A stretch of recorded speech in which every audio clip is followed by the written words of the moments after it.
Assalamualaikum warahmatullahi wabarakatuh. Perkenalkan, nama saya Andi Rivaldi Saputra dari kelas 11 IPS 2. Saya ingin membacakan tentang materi vlog sejarah Eropa. Sejarah Eropa dimulai dari sejak manusia pertama menghuni daratan Eropa pada zaman prasejarah hingga saat ini.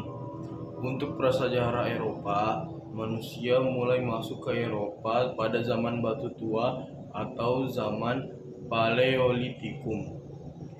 Penerapan pertanian sekitar tahun 7000 sebelum Masehi mengantar manusia masuk zaman Batu Muda atau Neolitikum.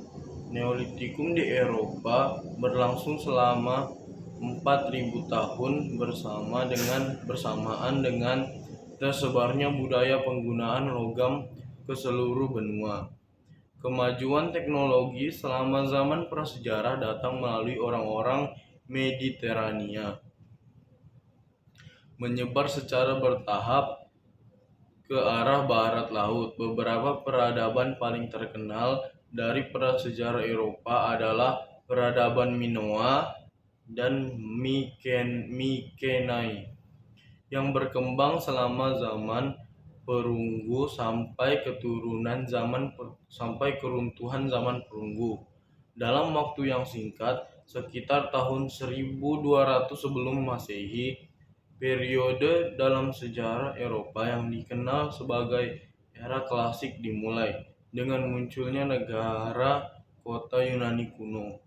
Pengaruh Yunani mencapai puncaknya di bawah Kekaisaran Alexander Agung yang menyebar ke seluruh Asia, Eropa Utara dan Barat didominasi oleh kebudayaan Latene, pendahulu bangsa Celt. Roma, sebuah negara kota kecil, secara tradisional berdiri pada tahun 753 sebelum Masehi, kemudian tumbuh menjadi Republik Romawi pada 509 sebelum Masehi, dan kemudian menggantikan kebudayaan Yunani sebagai peradaban Mediterania dominan. Peristiwa-peristiwa pada masa pemerintahan Julius Kaisar mendorong reorganisasi Republik Romawi menjadi Kekaisaran Romawi. Kekaisaran ini kemudian dibagi oleh Kaisar Diocletianus menjadi Kekaisaran Romawi Barat dan Kekaisaran Romawi Timur. Selama abad keempat dan kelima, orang-orang Jermanik dari Eropa Utara meningkatkan kekuatan dan serangan yang berulang-ulang yang menyebabkan runtuhnya Kekaisaran Romawi Barat pada awal tahun 476 Masehi. Saat yang secara tradisional menandai akhir dari periode klasik dan awal abad pertengahan.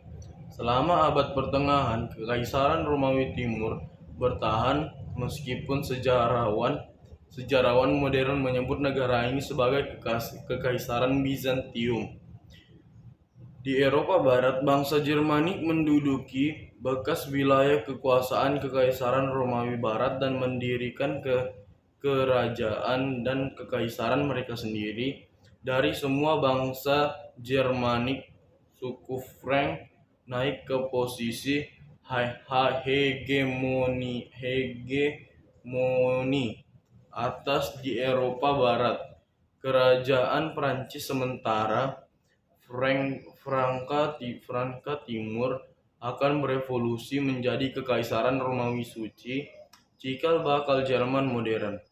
Kepulauan Inggris menjadi tempat beberapa migrasi skala besar penduduk asli Celtic ketika telah terpinggirkan selama periode Britania Romawi, dan ketika bangsa Romawi meninggalkan Kepulauan Inggris selama tahun 400-an, gelombang bangsa Anglo-Saxon Jermanik bermigrasi ke Inggris Selatan dan mendirikan serangkaian kerajaan kecil yang akhirnya berkembang menjadi Kerajaan Inggris tahun 927 Masehi. Peradaban Yunani Romawi menghiasi zaman permulaan Eropa, dimulai dari Yunani kuno yang biasanya dianggap sebagai dasar dari peradaban Barat dan pengaruhnya dalam bahasa, politik, sistem pendidikan, filsafat, ilmu pengetahuan, dan seni. Nilai-nilai tersebut diteruskan oleh Republik Roma yang berpusat di Laut Tengah hingga Kekaisaran Roma mencapai puncak kejayaannya pada sekitar tahun 1150. Sekian dari saya. Wassalamualaikum warahmatullahi wabarakatuh.